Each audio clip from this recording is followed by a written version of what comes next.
Yesterday, Akai sneak dropped the 3.7 firmware update. If you're like me and you're on the Akai MPC 1 and you don't even have the option to use wireless, what you can do is go to akaipro.com/support and click on any of the MPCs, even the XL or the Live 3, and they'll show the 3.7 firmware update for all of the MPCs, including the one and the live one, which are no longer listed on the main support page. They are now listed as legacy devices. But if you actually go to the legacy device section, then it won't show the 3.7 firmware update for the MPC 1 or the live one. So you've got to click on whatever MPC is showing when you get to the support page and just download the USB download firmware, put it on your SD card or a USB stick, and you can update your firmware like that. Most of the newer features that are in the 3.7 firmware update are unique to the XL and the Live 3, but there are a ton of bug fixes for the other MPCs. So we're going to go over those, and I'll briefly explain what the features for the newer MPCs are. So as you can see, I am indeed on the MPC 3.7 firmware. And like I said, this is obviously the MPC 1. And there aren't really any new updates for the MPC 1. But they say in the release notes that, your only options are either to do the online update or do the InMusic Software Center. That's actually not true because, as I said in the intro, all you have to do is go to akaipro.com/support and click on any of the MPCs, even the new ones, and you'll see the firmware update for every MPC, including the one and the live one. Then it's a simple matter of coming here and pressing update and clicking USB drive update. And if you do that, you'll see the drive contains firmware for 3.7 for your MPC.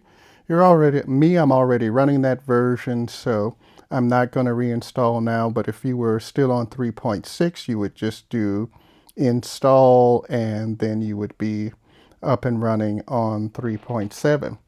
Now, if you do have one of the newer MPCs, then they have a few things like there's a new MPC Q-Link mode, and it lets you basically use the Q-Links to change some of the MPCE settings. So if you have the newer MPCs with the MPCE pads, then it'll let you do a few newer things with the Q-Links. I don't think it does anything on these older MPCs like the Live 1, the Live 2, the X, or any of those. So that's just there.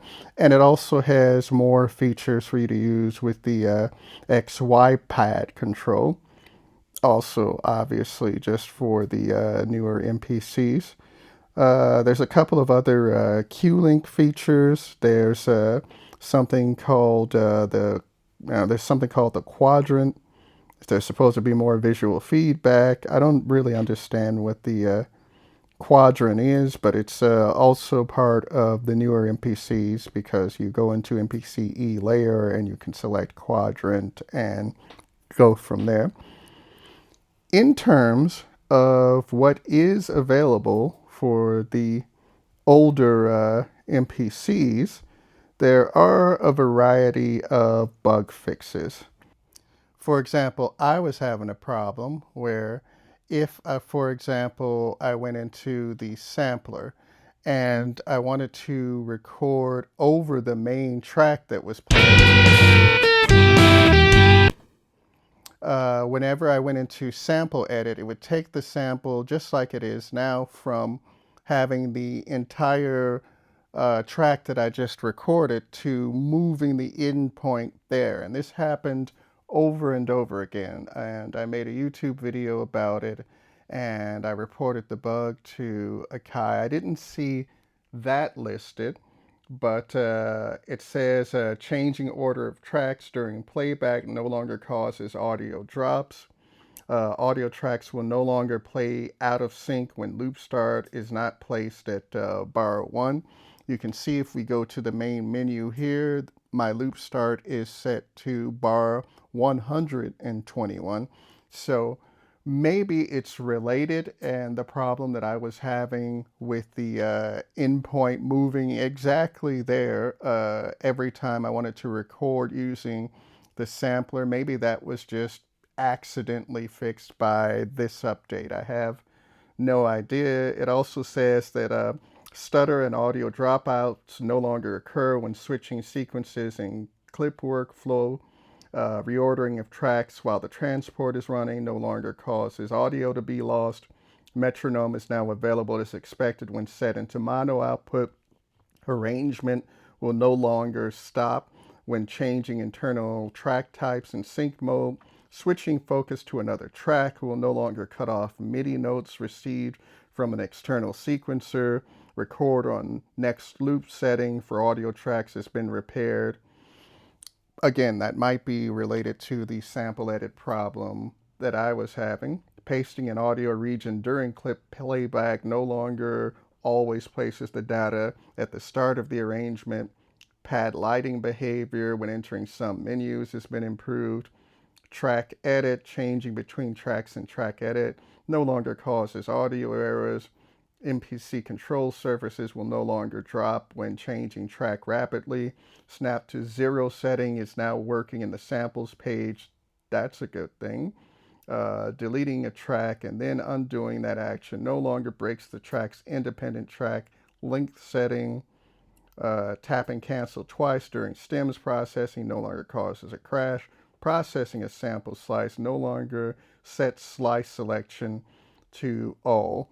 Again, that sounds a little bit like the problem I was having. So I, for one, am hoping that by fixing some of those other problems, they accidentally fixed the problem that I was having. And another sampler specific thing that they fixed is starting a recording with TUI buttons has been repaired. TUI stands for Touch User Interface. So yeah, all of that could be related to the problem that I was having. There's a few more things, and I'll post a link to the change log when I upload this video. But yeah, mostly it's 3.7 is the first firmware update for the Live 3 and the XL. So it's mainly for them with a few bug fixes thrown in for the 1 and the other MPCs. And that's that. If you like this video, then I encourage you to check out my course. It's a 3-hour, 22 video course on how to record full songs on the Akai MPC in standalone mode. And it explains to you how to get more than 8 tracks, how to do vocal comping, how to do audio overdubs, and all of these things that were previously thought impossible on the MPC. So come back to the website, DHIEnterprises.com for that, and I'll see you in the next one.